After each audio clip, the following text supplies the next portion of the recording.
With Season 7 of Game of Thrones fast approaching, you might have heard the name Azor Ahai being bandied about by know-it-all lore masters. But who is Azor Ahai, and why is he, or she, really important for Season 7?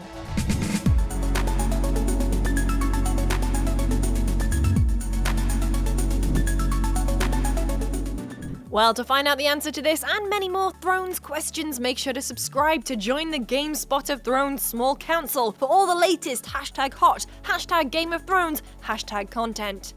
That's what I do. I drink and I know things.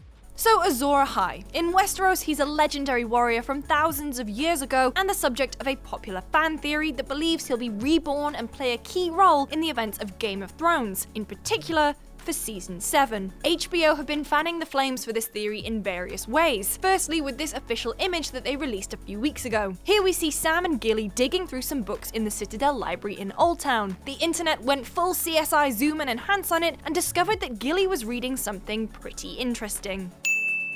This passage is almost verbatim from The World of Ice and Fire, which was co-written by George R.R. Martin, and the passage talks all about Azor Ahai. You can find the whole passage online, but this Azor Ahai name drop is kind of clunky, even for Game of Thrones. So, who is he and why should we care? Thousands of years before the events of A Song of Ice and Fire, a long night settled over Westeros. Winter had come, and with it came an army of White Walkers and their whites to attack the living. Followers of the Lord of Light and those from Essos believed that a legendary warrior was chosen to fight the darkness. His name was Azor Ahai. He needed to forge a sword capable of the task, but twice his efforts proved fruitless, and both the swords he made broke. He realized he needed to offer a sacrifice in order for the sword to be complete. He forged a new sword and called for his wife Nisa, and drove the sword straight through into her heart. The combination of her soul and the blade created Lightbringer, a burning red sword. While not much is known about the actual clash between Azor Ahai and the White Walkers, the long night came to an end, and the White Walkers were driven back. Bran the Builder, ancestor of the Starks of Winterfell, built the wall and imbued it with magic to protect Westeros from the horrors of the North. There's a prophecy that states that another long night is coming, and followers of the Lord of Light believe that Azor Ahai will be reborn to save mankind once more. There will come a day after a long summer when the stars bleed and the cold breath of darkness falls heavy on the world. In this dread hour, a warrior shall draw from the fire a burning sword, and that sword shall be Lightbringer, the red sword of heroes, and he who clasps it shall be Azor Ahai come again, and the darkness shall flee before him. Okay, ancient history over, but we know that George R.R. Martin likes to plant seeds throughout his work, so where have we heard about Azor Ahai before? Well, follower of the Lord of Light, Melisandre spends most of her time in the early seasons hanging around Stannis Baratheon, believing that he is Azor Ahai. Stannis even named his sword Lightbringer, but obviously things didn't quite work out for him. She then latches on to Jon Snow. In A Dance with Dragons, she says, "I pray for a glimpse of Azor Ahai, and R'hllor shows me only snow."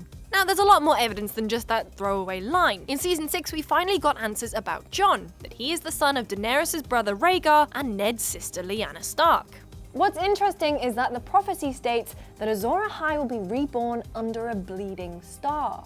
This sword is named Dawn and was forged from a fallen star. It's covered in blood because Ned Stark here just killed its owner, Sir Arthur Dayne. Bleeding star, anyone? Okay, I get it, it's not the strongest argument in the world. Plus, Jon already has a sword, Longclaw. And apart from maybe Sansa, he doesn't have anyone in his life who he values enough to sacrifice, like Azor Ahai sacrificed his wife Nisa. Apart from maybe his direwolf, but I can't see that happening. Some are speculating that he would have to kill Daenerys, but really she's a distant relation who he won't have much time to get to know by the time he has to kill her, so it's not really on the same level as sacrificing your spouse. But speaking of Daenerys, well, she might also fit the bill for Azor Ahai.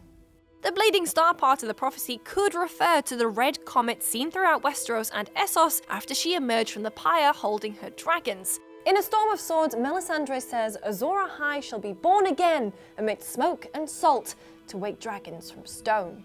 There was certainly smoke from the funeral pyre, and salt could come from Daenerys' tears over her lost husband Khal Drogo. She was essentially reborn that night, going from a meek girl to a fearless Khaleesi. This Angel Fire blog post argues that Lightbringer is actually just another name for Daenerys' dragons. Like Lightbringer, she tried 3 times to hatch them, succeeding on the 3rd attempt with the sacrifice of her husband and her unborn child. Also, she's the only one in the show who A, has dragons, and B, woke them from stone. There's an interesting tidbit in the latest trailer for Season 7 that adds a 3rd possibility into the mix. Here we see Beric Dondarrion of the Brotherhood Without Banners, taking up a sword that catches fire. Now, we've seen him pull this trick before. Remember back in Season 3 when he was fighting the Hound using a flaming sword. But take into account all we know about Azor Ahai, if you think about it, Beric is a good shout. By all accounts, he's a powerful warrior, even though he's died like 6 times, but he has been reborn again. Again, like 6 times. Technically, I suppose he could be Azor Ahai, but if you go completely by the prophecy, which mentions dragons, he hasn't really encountered any, or seemed to be anywhere near doing so. What I think is more likely is that Beric is the carrier of Lightbringer, its protector, until Azor Ahai is ready to be reborn fully in order to claim it properly. We can see here that Beric is fighting alongside Jon Snow against a load of whites. What if at this point he dies, but is unable to be reborn because his purpose has been fulfilled? He's protected the sword until it reaches its rightful owner, Jon Snow, aka Azor Ahai Reborn. Is Daenerys Azor Ahai reborn, or is it Jon Snow?